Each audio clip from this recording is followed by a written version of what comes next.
Good evening and welcome to The Drive at 5 on IntellectualRadio.com/iHeart radio station. I'm your host, Roman.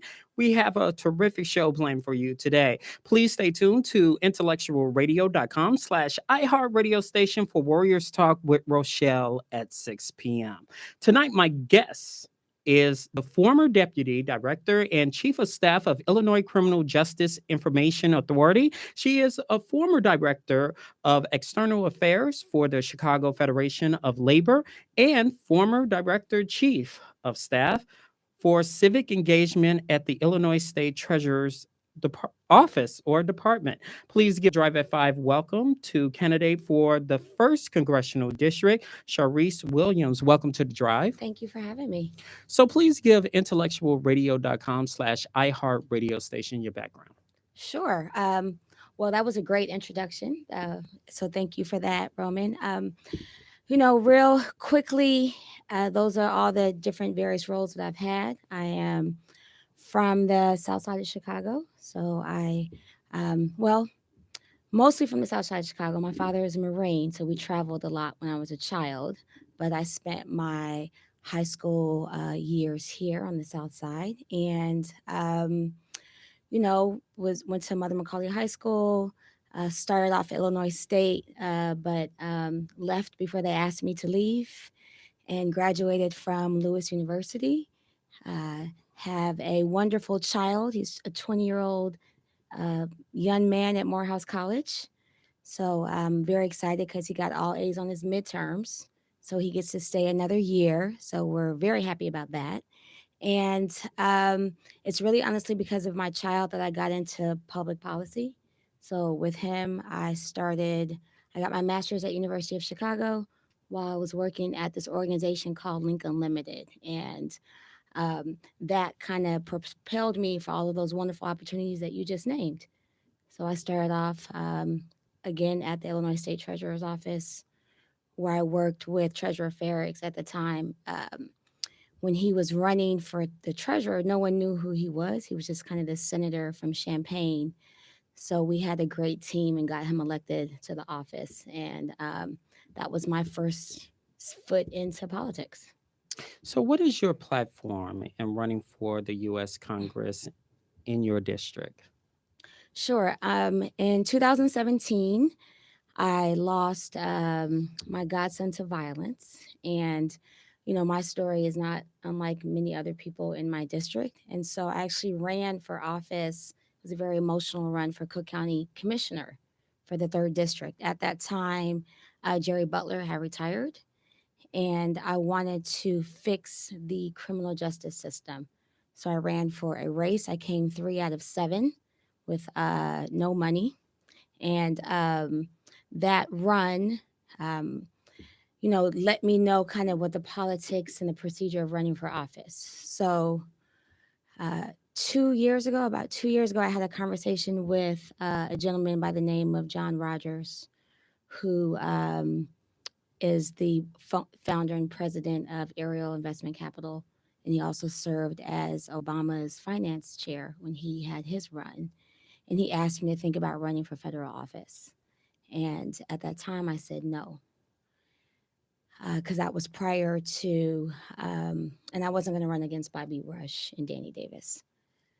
So fast forward, I started working at ICEJA. And what I saw was that there was billions of dollars coming into our state, and none of that was going to the district that I lived in. So when this opportunity happened, I knew that our district needed someone who actually knew how to get money in the district and can actually distribute it to people that look like me in the communities where historically that hadn't happened. Describe the 1st District to us. Some people probably don't know the 1st District. So can you describe that to us? Sure. It's changed a lot with the remap. So as of today, the district starts as far north as 18th Street and goes as far south as Bourbonnais. It includes both Will County, Frankfort. It goes as far in the south suburbs, in the South Land. It includes Dixmoor and Posen, a little bit of Markham, Country Club Hills, Palos Heights, There's Orland Hills, mostly of the Brenham Township. Um, and then it kind of swings over because it carved out Orland Hills, Orland Square Mall, that area, where we have a little of New Lenox, Frankfurt, Homer Glen. Um, there's also Manhattan, Moni. It's quite a very diverse district where now it's about the 38%, almost like suburban district, where before it was more urban. What was the inspiration for you to run this go round? You said no earlier, told Mhm. us the story, but why now? Because, you know, Bobby Rush is retiring, but why is the opportunity now? Now, so January 1, Illinois is going to receive $17 billion from the Infrastructure Investment and Jobs Act. And what history shows us is that every time there's an influx of federal funding, our communities somehow get missed. We're not part of the conversation. And what I learned working in government is that if you don't have the right people at the table, our communities will continue to be missed. So I've been at the table. I've distributed over $1 billion in funding. Um, my budget that I managed was over $500 million in Can you funding. describe what position you were Sure. at the time? Yes. Yes. I served as the chief of staff for ICJA, the Illinois Criminal Justice Information Authority, and then I also served as the interim director for ICJA when my director was no longer there. And so I served as that director who I signed my name on millions of dollars of federal funding and grants throughout the state because I served as the executive director at that time. And during my time at ICJA and both even just at the Chicago Federation of Labor, knowing how to allocate the money and knowing how to make sure that the money falls in compliance, all of those reasons are the reason why now is the time, because we're not going to get, this is the largest infrastructure act in the history of the country. I think Biden's, it's a total of 1.2 trillion. That's specifically for infrastructure and jobs. And if we don't take advantage of this moment, then we may not have this moment again. What separates you from a long list of candidates running for this seat? What Yeah. separates you for everybody else? It's Yeah. like you got Jonathan Jackson Mm-hmm. running, Mm-hmm. Jamon Cole Mm-hmm. running, Mm-hmm. and Alderman, I forgot, Pat Dow Yeah. is running. Mm-hmm. So what separates you from them? The short answer is my experience. Federal funding is very different than city politics. It's different. Writing a federal legislation is different than writing a city ordinance. Federal funding is different than state legislation. Dealing with federal funding is different than having, a father who is a well-known historical figure, right? We need someone who can come in on day one and do the job, who knows how to work with multiple people on both sides of the aisle. That's something that I've had to do in my position. Who doesn't need the learning curve that maybe other people will have. And everyone, one of the beautiful things about this race is that everyone is talented in their own right. Uh, but at this particular time, we're in, honestly, this state of emergency where we need someone who can come in and actually do the work the minute that they get sworn in, who already has some of the relationships with the people who make the decisions, who understands how to create policy, and who understands how to make sure that the funds, again, go to the districts, to the first district, who really needs it the most. Let's play hypothetical. And I Yes. know Okay. people hate when I do that. Okay. So let's say, it's a runoff, and unfortunately, we're not going to put it in the atmosphere. But are you open to city government if this doesn't pan out? Well, there can't be a runoff in this particular, so it's a very, very hypothetical. It's a Okay. majority who wins. Okay. Um, in this particular race. So it's just whoever gets the most votes. And people assume it's going to probably be a small number just because we're in a historical election. Hmm. Uh, so I don't know if there was maybe a different hypothetical, but to answer your question just around what my political interests are in general, my interest is the seat. And the reason why I say that is I am fortunate where I'm able to make an influence in the positions that I've been in throughout my career. So I'm not doing this because I'm a politician. I'm not trying to be a politician just to say I'm a politician, right? So it has to be a right fit. And this is where, um, I don't know people's, different beliefs, but this is where God has called me to do this. And so this is why I'm doing this particular race as opposed to another race. Okay, let's put your policy hats on and Okay. legislation. Okay, one thing when it comes to interviews Mhm. that I've noticed, and I've looked at several interviews, and we do not discuss as a person running for public office, and we should have this discussion, and it's very important. If elected to the U.S. Congress, Mhm. you will be the Congresswoman. You will represent the first district. What committee or committees would you be interested in to take part in Congress? Sure. Well, wonderful question. So, the agriculture committee would be one of them. There's a great part of the district where it's agriculture and farming that make up the first district in general. And Black farmers as a whole are just having a very hard time breaking in and sustaining their livelihood. The economic development, there's an economic development committee. There is the finance one. There's one particularly that's involved around social services and helping to protect the Medicaid and the Medicare systems. We know this, and I'm sure you know this too, that seniors still can't get dentures and vision covered, which is absolutely crazy to me. And I personally dealt with that with my grandmother. Just that's a very personal uh, um, story with myself, and dealing with equality. So just the around equal pay for women and minorities. One of the things I did when I was the interim director at ICEJA was audited our payroll in the agency and noticed, which was surprising, that the women and the minorities in my agency were paid significantly less for whatever reason um, than their counterparts. And that was just literally one of the first things I did while I was the director. So that my committees would um, be very similar to what I'm talking about now.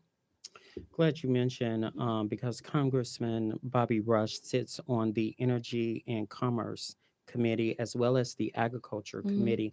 More and more Black communities are investing into energy and agriculture, as what you're saying, Hmm. with community gardens as well as recycling Hmm. and also farming. The hardest task for some community organizations as well as individuals is receiving federal grants Hmm. for community gardens, cleaning projects, and others. As Congresswoman for the first district, how can you make it easier for Black communities in your district to get access to these grants so they can have more fruits and vegetables, Right. cleanup projects, and others to do in their own communities instead of an outsider taking the funds and the Hmm. grants and then saying, okay, we'll just Dole out the little dole out. piece. Yeah. Yeah. Yeah. Um, Thank you for that question. What I know to be fact is that community groups, farmers, anyone who are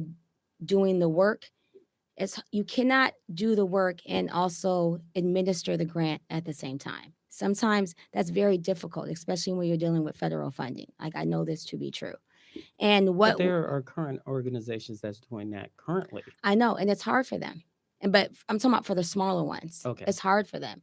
There's the bigger ones, right? Like United Way, they have a whole staff of people who just administer grants.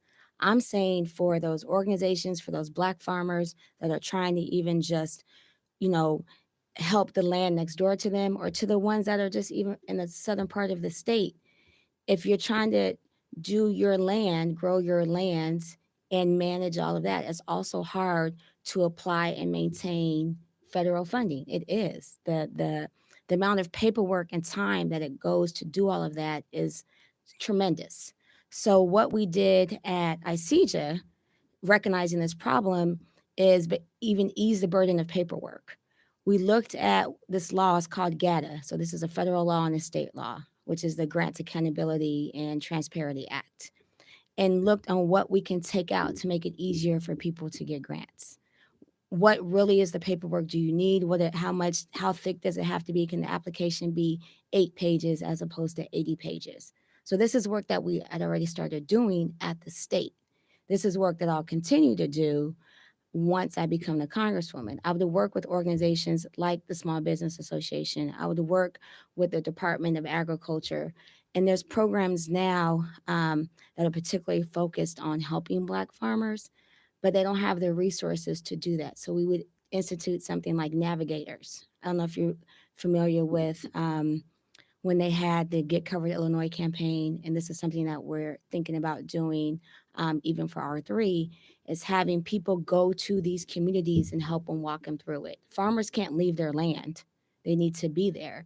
So if you're able to use federal funding to institute navigators to help people walk them through it, while simultaneously easing the process, right? Making the application easier, trying to thin it out, having dedicated staff to help walk them through that, which we've done that. So I know it can be done, will help ease the process on just dealing with grants. Speaking of Black farmers, Mhm. I'm going to rewind backwards, and maybe you can shed some light on Mhm. this.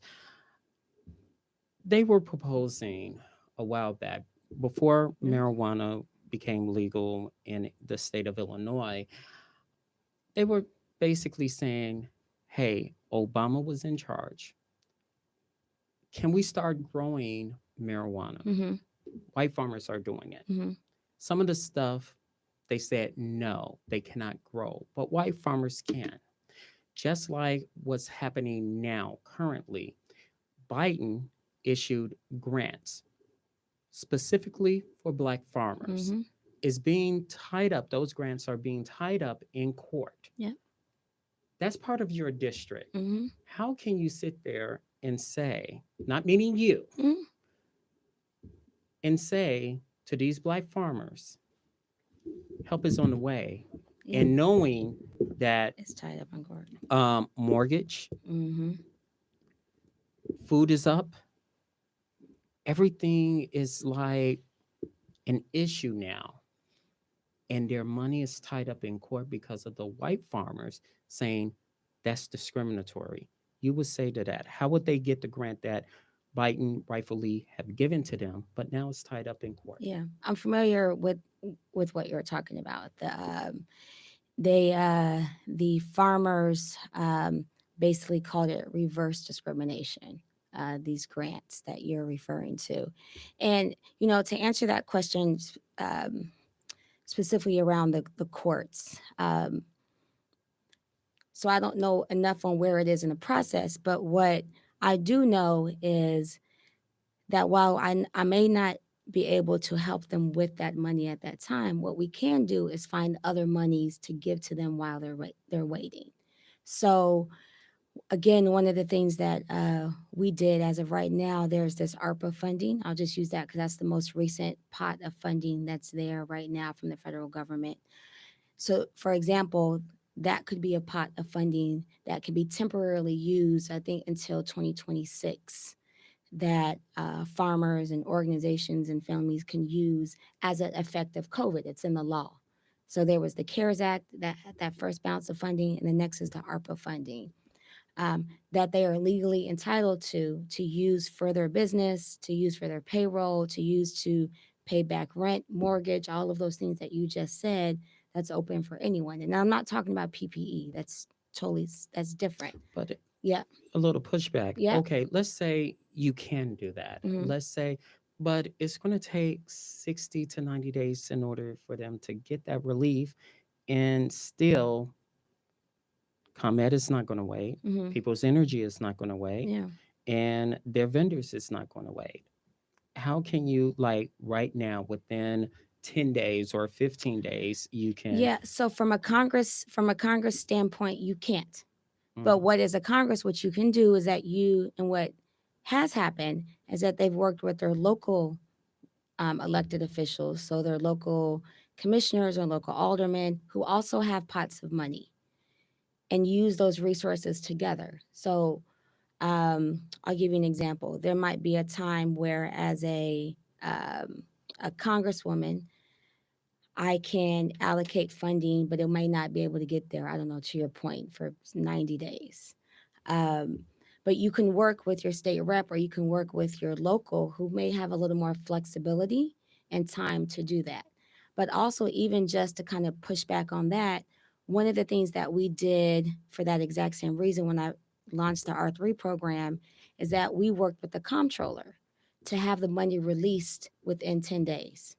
So what organizations were saying is that we can't wait 60 and 90 days for the money.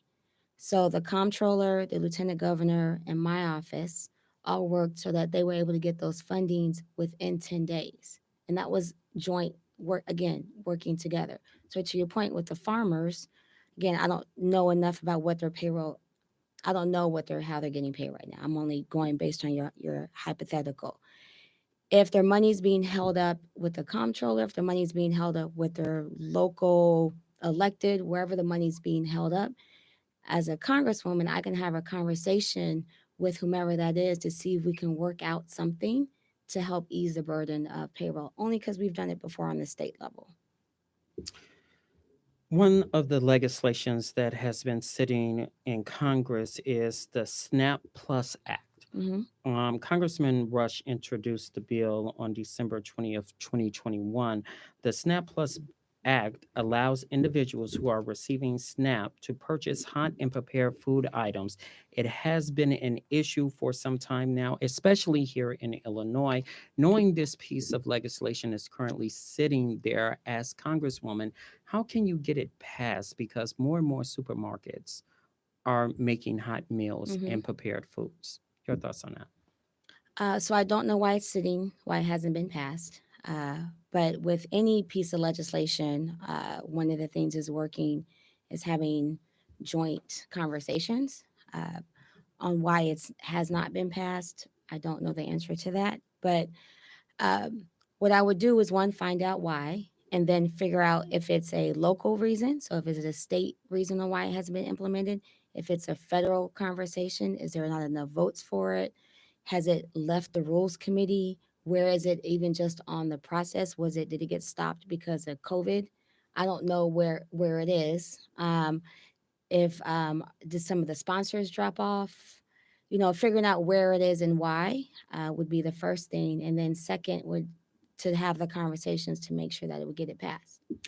Let's say Mm-hmm. you're not getting nowhere with the SNAP Plus Act. Mm-hmm. What other means can you introduce the bill on the state level in order for it to pass so constituents can get some relief? What's going on right now Mm-hmm. currently is people are hurting.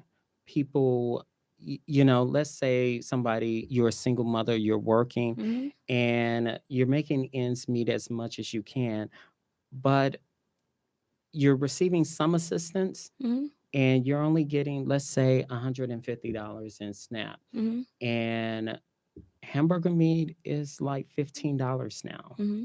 Chicken is almost $20 now. Mm-hmm. I know. And that, there it goes. So you have to wait and you got to, and then the hot food, Mm-hmm. that's up. McDonald's is going up. So everything is going up, but But my yeah. income. So I'll use a real life. So I have been on SNAP. So I am a single mother. I did receive $150 in SNAP while I was there every 2 weeks with my wonderful child. So I do understand that probably better than you would think. And What I did when I had that situation is that I went to my caseworker and made my plea, not knowing of even if there was another way to go, right? So, bigger picture, because I do know that life is as a congresswoman to make sure that people they're fully aware of all their options. On the particular SNAP, if there's a way to do it on a state level, which there is to talk to the legislators and work with them in my district to help them draft laws. So I said before, I have a master's in public policy. I'm familiar with creating legislation. I've actually helped create legislation, and I would work with the legislators to help pass it in Illinois so that you don't have to wait for the federal government to do it while they were still figuring it out. Um, that is something that can be done. It actually can be done right now. I'm not the congresswoman, but there's still session until May 25th. So there is still time right now for people to do it who are in those positions of power. There is a growing number of homelessness and children under DCFS care. There are a lot of vacant homes, lots, buildings that are available. However, it's getting harder and harder to get on your feet because the lack of resources like getting SNAP, because you need an address, prices are going up. Mhm. YMCA's is going up, transitional homes and setting, food, and rent. There are several people out there that's the It's landlord hard. said, Yeah. "Hey, I'm going up on your rent Mm-hmm. $100 to $200, and Yeah. you still got to continue paying this rent, or you're out of here." Yeah. And how are you going to make it easier for people who are suffering the most from lack of resources, that has no address, scared of being homeless Mm. because rent is going up? Where is my next meal going to come from? My job pays less and the living expenses keeps on going up. Mm-hmm. You say what to that? So the job of a congresswoman, so I want to be clear, the job of a congresswoman is to write and legislate laws and to provide resources, right? Their job is to work with other local elected officials. For that particular scenario that you just posed, the federal government has provided hundreds of millions of dollars in rent assistance that have been distributed out to cities across the state. Um, But and but I'm going to use some examples, yeah, and this is what I've heard and what I've seen hmm so far. The city is making it harder for people to get access to these resources. It takes, like you said, the resources, it takes days, sometimes 60 to 90 days yeah, or even longer, and the landlord is not going to wait on that. the landlord is not. So, in my experience, so I'll base it from my ACEJA I had, is that we have funded multiple organizations that help ease that weight and burden from the city. So there are groups and, again, having access to the information. So, in a perfect society, a person can go to one area and get information on what's available, right? But that's not where we are right now. There is legislation to fix that. Actually, ICEJA is going to have a website where every program that's funded by the state will be in one location so that one person can just go to a place and say, I need help with housing or rent. Where can I go? And it'll be a list of places that can help them. That Throughout the doesn't Cook exist County area? throughout the whole state. Okay. Throughout the whole state. Yep. So it was something that Representative LaShawn Ford pushed for legislation this year, actually this session. ICJ will host it. And throughout the whole state, every organization that even gets one drop of money, that would be everywhere. Point of contact, what is they do, where they're at, what their turnaround time is for, all of that information to your point. So that will be a solution. But as of today, there are organizations that help with that. And if somebody called my office because it's me, I would be able to help them just because I've been in this field. right? Because I've had to work with organizations like that. So I'd be able to tell them to go to places depending on where they live, like Major Adams or MFS, or if it's legal, bringing legal. I mean, it would just depend on where they lived. I could help direct them to it. Another legislation that Bobby Rush says, and to Mhm. multiple media outlets, he regrets saying yes to is the massive incarceration vote. As Congresswoman, will you revisit that bill and put some provisions in the bill that will prevent massive incarceration of Black people? For example, the sentencing between rock cocaine, which is considered a Black drug, Mhm. and cocaine by itself is considered a Black drug. They are very different sentencing methods. Methods, yeah. Right.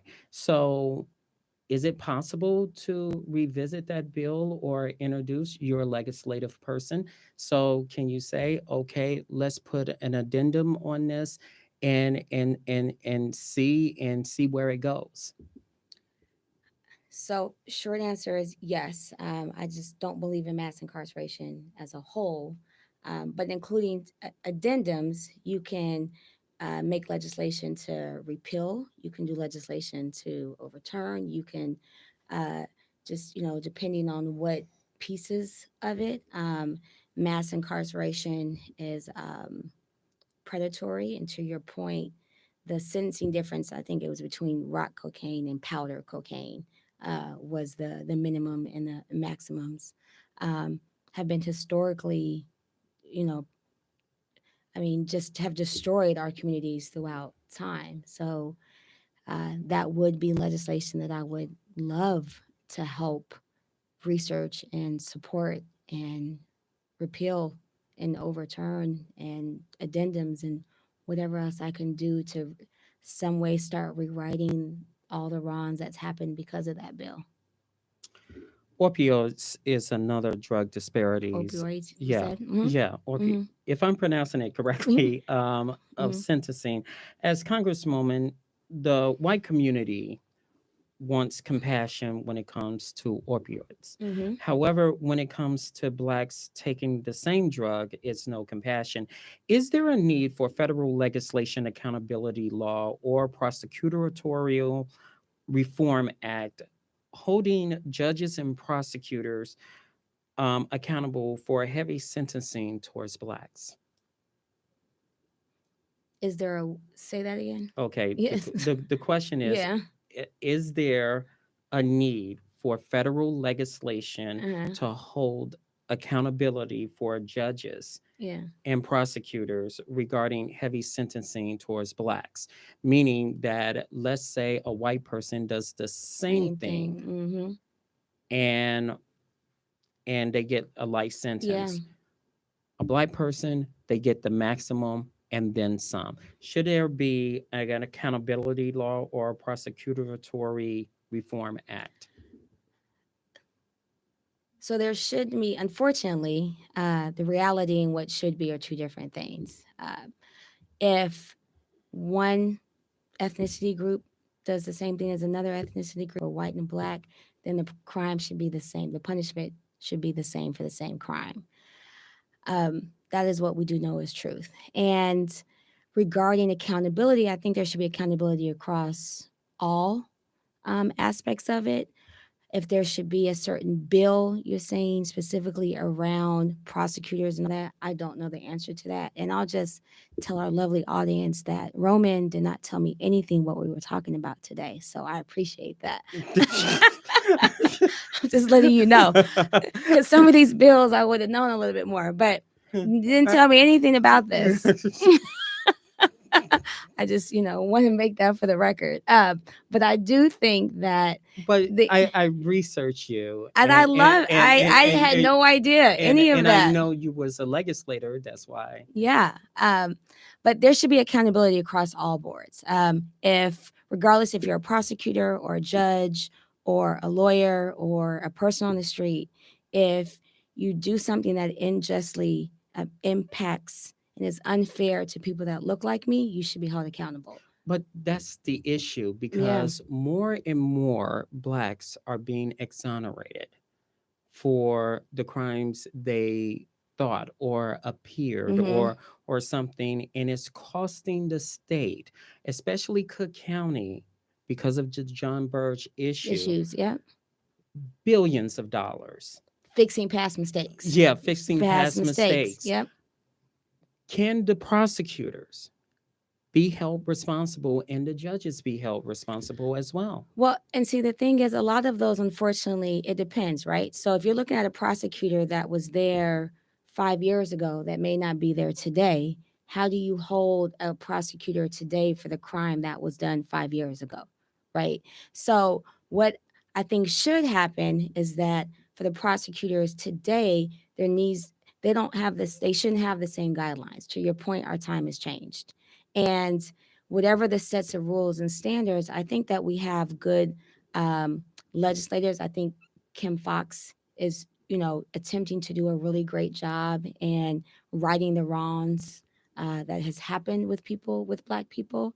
And, as far as, again, from the prosecutor standpoint, there has to be a set of accountability right now.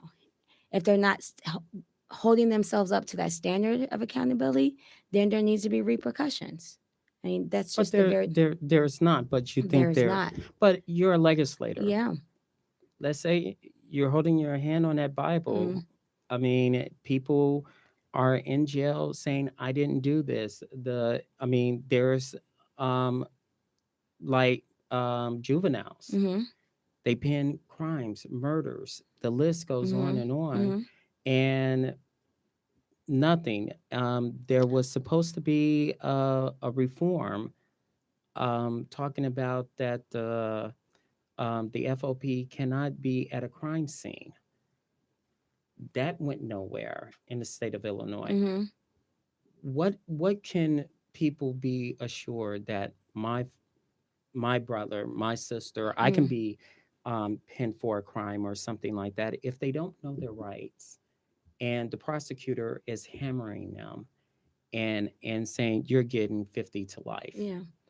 So one thing that when I ran for commissioner that they pushed, and I think it actually has been implemented, is that before someone like us, me, my son, walked into a courtroom, they had pre-trial conversations prior to, so that they knew their rights. Now, it was interesting. I don't know if you remember that. It was a whole fight. It was a whole conversation where people were pushing back, saying there wasn't room in the court, and they were trying to put them in like broom closets at that time. And it was even something that basic where it was a fight to tell people their rights before they went in the door, those who couldn't afford a lawyer or representation. To your point, they're getting hammered for these things. It's about protecting them, that they have the rights. Whether they did the crime or not, that's not for us to decide at that point.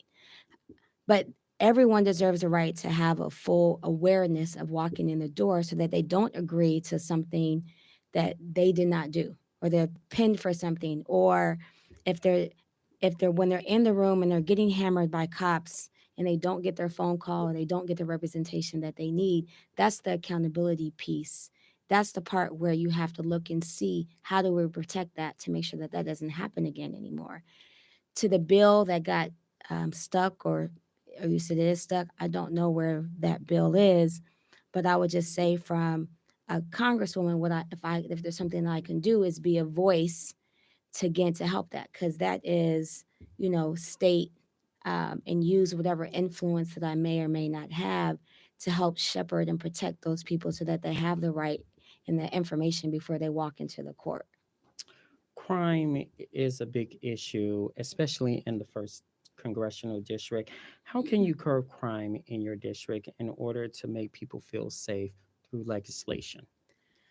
So one of the jobs and one of the things that I talk about is federal gun trafficking laws. I don't know if you know this, but as of right now, there is no law that says, there's not a federal law that is illegal to traffic federal guns.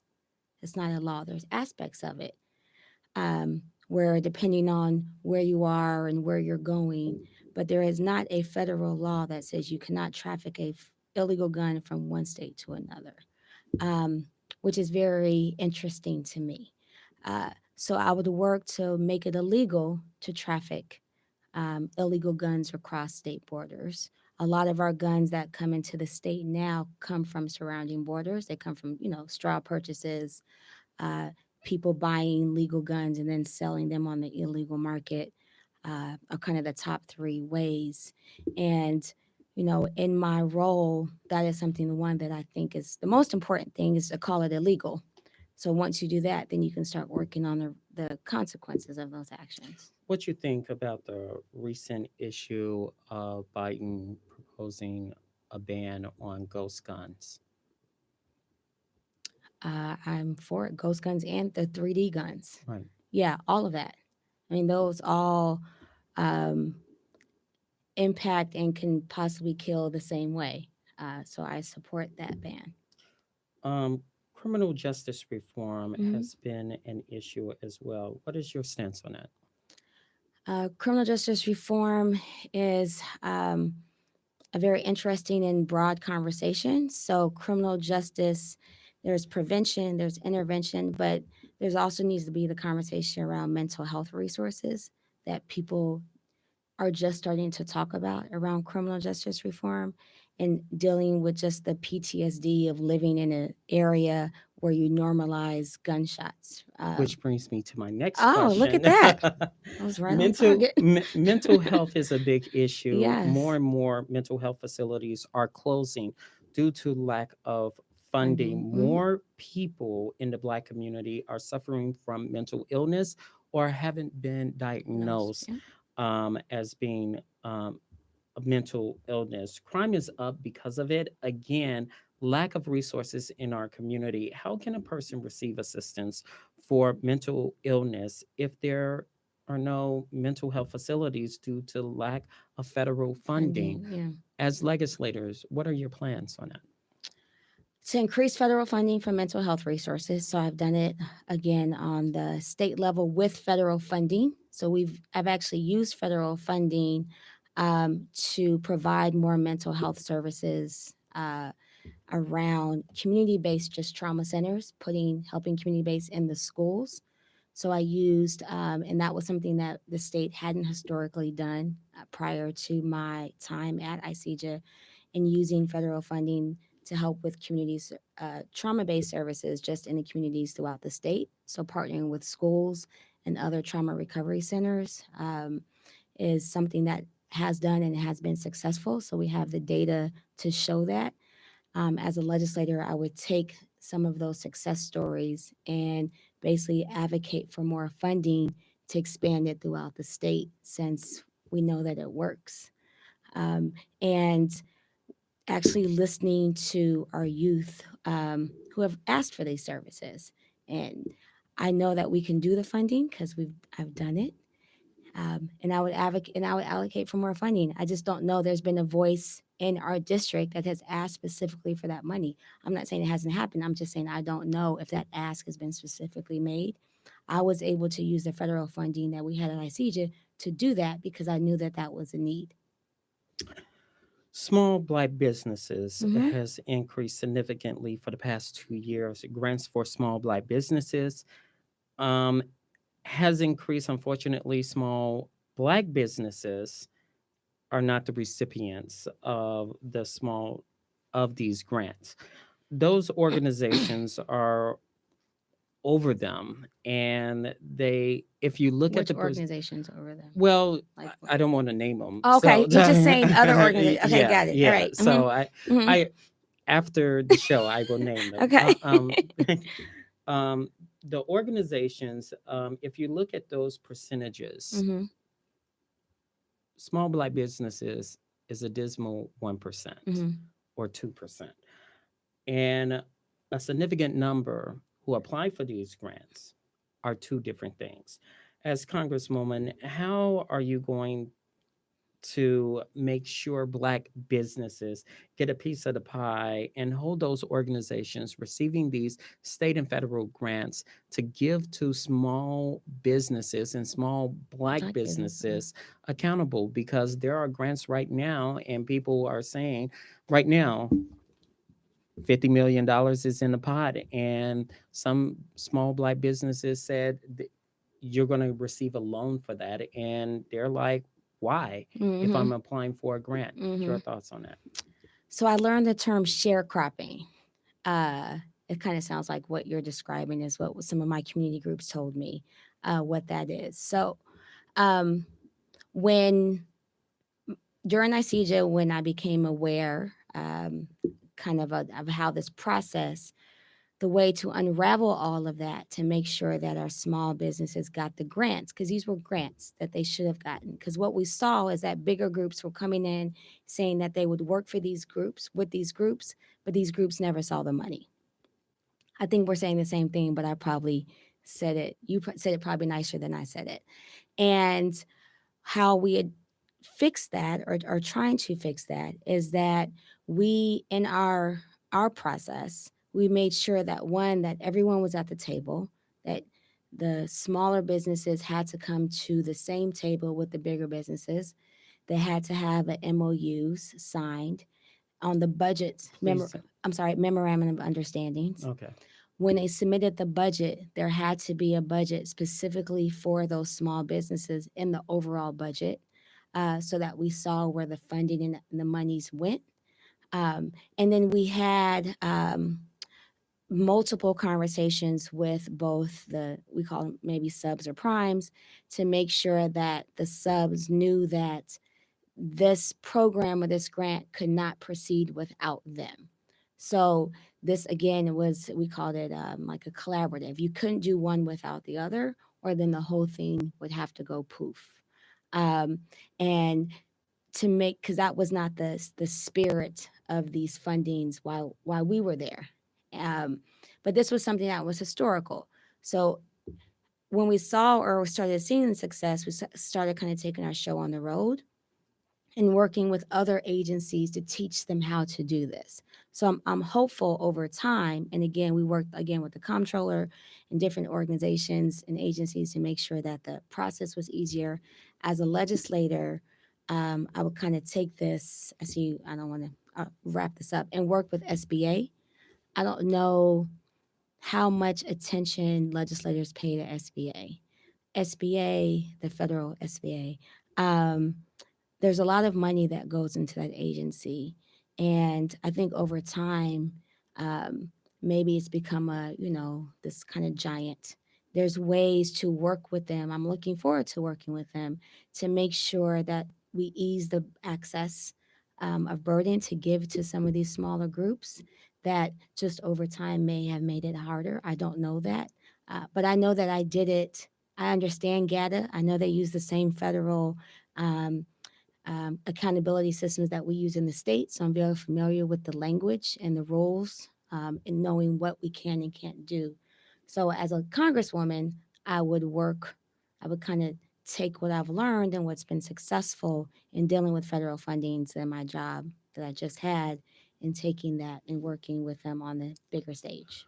When it comes to small Black businesses, Mm-hmm. it is a lack of opportunities and a lack of resources for them. What opportunities, as Congresswoman, you can provide for Black businesses on a federal level? Working with the lending institutions. So, as a congresswoman, we can work directly with those bigger lending institutions, um, and work with them on holding them accountable. Working with even just our banks, but also our credit unions. Um, But a lot of people say, you know what, I'm loaned out. Is there grants well, that? I'm even saying grants. So Okay. there's a lot of Citibank, Harris, BMO have committed to hundreds of $1 million in grants. So I come from a grant background. So always my first train of thought is free money, is grant money. But also not to make it so difficult that you're turned off by even applying for the grant money. Just because it's free does not mean it should be extraordinarily difficult to get. right? It shouldn't be synonymous, and for some reason that's what's happened, and that's the work. And it goes back to what I said when we first started. Why I decided to run for this particular agency is, I'm sorry, for this particular job, is because the work I saw that we're going to get down the pipe is all grant money. And I know that there's a way to ease the access to get grant money because I've done it and I've seen it and I know how to do the job. So for Black businesses particularly, I would use just my experience on around the GATA, which is the federal, again, the federal rules and policies around giving grants and helping our communities and helping our businesses, and not even just in the first district, throughout the state, all Black businesses. You don't have to be, just because if you're a Black business that lives on the other side of my district doesn't mean I'm not going to help you. We're all still Black businesses, and help them navigate the process. And that's where my resources will go. Because, I believe in union. I really believe that a rising tide lifts all boats. I truly believe that if everyone is eating, then the whole community is better. Tell me something I don't know about Miss Williams. Something personal or professional, just in general. And in general, you keep on. Well, what I was going to say is I love karaoke, but I can't sing. But it's literally my favorite pastime to do. And serious? I'm dead serious. Oh. I love karaoke. Oh, okay. Like, I love it.